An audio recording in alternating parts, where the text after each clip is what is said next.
ओम शांति। आज प्यारे बाबा ने हम बच्चों को हमारे हिसाब किताब चुकतू होने चाहिए, इस पर विशेष कहा है। ये तो आप अनुभव करते ही हैं, कितने जन्मों के किए हुए कर्मों के कारण कितने हमारे हिसाब किताब हैं। हिसाब किताब समझते हो ना, कर्मों का लेखा जोखा, फिर उसका हिसाब देना पड़ता है। हिसाब भी समझते हो, कोई भी चीज़ के हिसाब का मतलब क्या होता है कि जो अच्छा किया वो भी, और जो अच्छा नहीं किया, गलत किया वो भी, उसकी सज़ा। अब हम सज़ा खाएं ये तो अच्छी बात नहीं है, जबकि अब बाबा आकर के हमको इस समय सारा ज्ञान देता है कि आप कैसे अपने पिछले जन्मों के या इस जन्म के भी ज्ञान में तो अब आए ना। अभी भी पिछले संस्कार कर्मों के कारण जो बने हैं, उनके कारण अभी भी कर्म खराब होते रहते हैं। तो बाबा कहते हैं उसको कैसे चुकतू करोगे, नहीं तो सजा होगी और भविष्य भी ऊंचा पद नहीं होगा, साधारण होगा। इसलिए बड़ा आवश्यक है कि अभी ही हम अपने कर्मों के खाते को फिनिश करें। और वो कैसे होंगे ये भी बाबा ने समझाया है।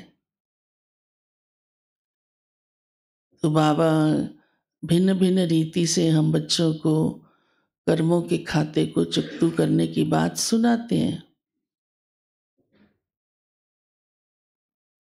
अब जो पिछले जन्मों में किए हैं वो तो याद नहीं है। मालूम है किसको पिछले जन्म में क्या किया था? हाँ, आजकल वो साइंस वाले इतने एक्सपर्ट हो गए हैं, वो पिछले जन्म में ले जाते हैं, बता देते हैं आपने फलाने का मर्डर किया था, इसलिए आज भी वो आत्मा आपके पीछे पड़ी हुई है ना। परंतु बाबा तो होलसेल रीति से कहते हैं एक एक कर्म के खाते में जाने की जरूरत भी नहीं है, वेस्ट ऑफ टाइम है।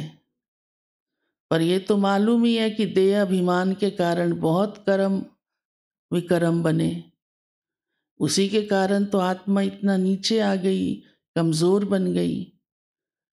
तो बाबा कहते हैं उसे तो आप याद से ही चुकतू कर सकते हो, लेकिन याद इतनी शक्तिशाली हो, साधारण नहीं।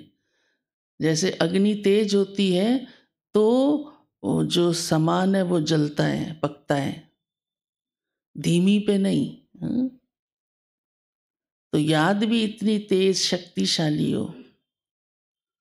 फिर दूसरा बाबा कहते हैं जो इस जन्म में किए हैं उसके लिए बाबा को सच सच लिख कर दोगे तो आधा माफ हो जाएगा, और बाकी आधे को योग से चुकतू करो, छोड़ नहीं दो। इस जन्म में भी तो करते हैं ना कितने खराब कर्म जो नहीं होने चाहिए। फिर जो बाबा के बनने के बाद किए हैं वो तो बहुत ही कड़ा हिसाब बनता है कि ज्ञान भी मिल गया फिर भी इतनी इतनी खराब गलतियां, क्रोधवश, मोहवश, लोभवश, अहंकारवश, काम विकारवश भी। तो बाबा कहते हैं जो अब किए हैं, समझ में आ गया ना, जो इस जन्म में किए हैं वो तो बाबा को लिख कर दो और योग करो। जो बाबा के बनने के बाद किए हैं बाबा कहते हैं अब उसका 1000 गुना पुण्य करो।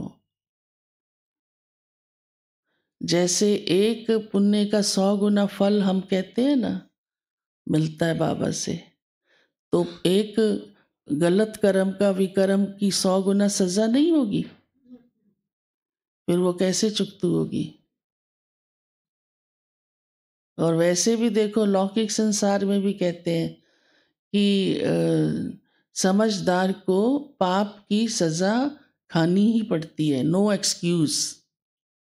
अब बालक होता है ना छोटा, उसकी सजा आधी कर देते हैं, है ना, लौकिक संसार में भी ये नियम बना हुआ है। तो भगवान के दरबार में तो और ही नियम क्या होते हैं। हाँ?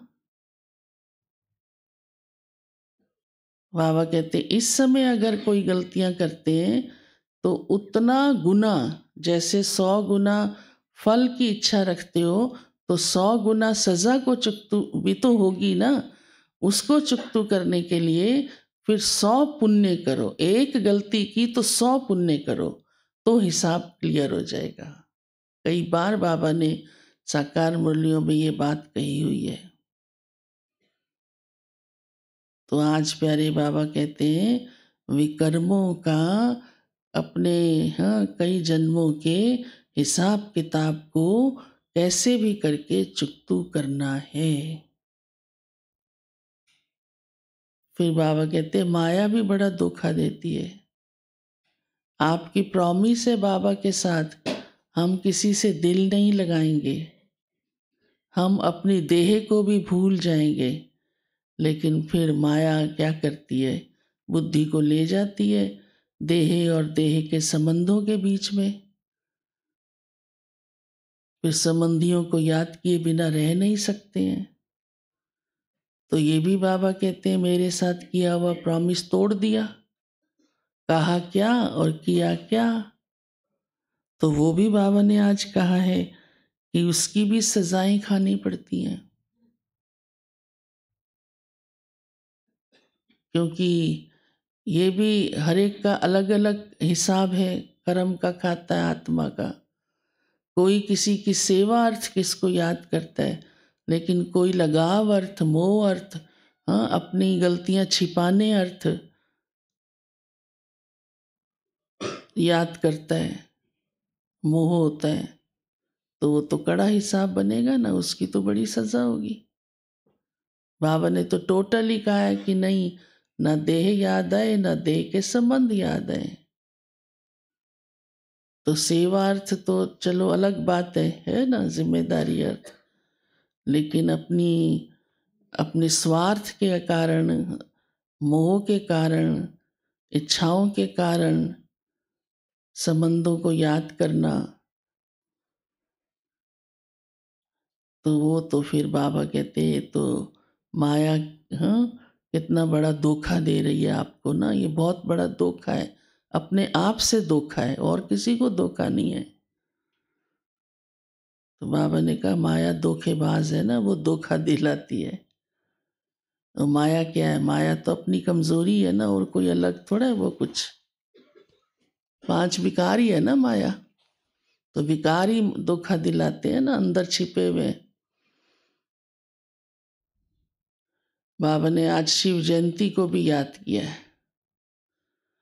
रोज बाबा अक्सर करके देखो बार बार हमको सेवा की बात कहते हैं, और शिव जयंती के लिए बाबा का इशारा है कि बहुत धूमधाम से मनाओ, खूब सेवा करो, सबको बाबा का परिचय मिल जाए। आज बाबा ने संजीवनी बूटी को भी याद किया है। वो हनुमान लेकर आया था, उसकी बेहोशी को उतारा था उससे। तो ज्ञान में भी बेहोशी तो आ जाती है ना, होश ही नहीं रहता मैं क्या कर रही हूँ, ये बेहोशी है ना। ज्ञान और योग छूट जाता है, ये भी बेहोशी है, क्योंकि संजीवनी बूटी क्या है? ज्ञान और योग। तो वो संजीवनी बूटी रोज बाबा हमको दे रहा है।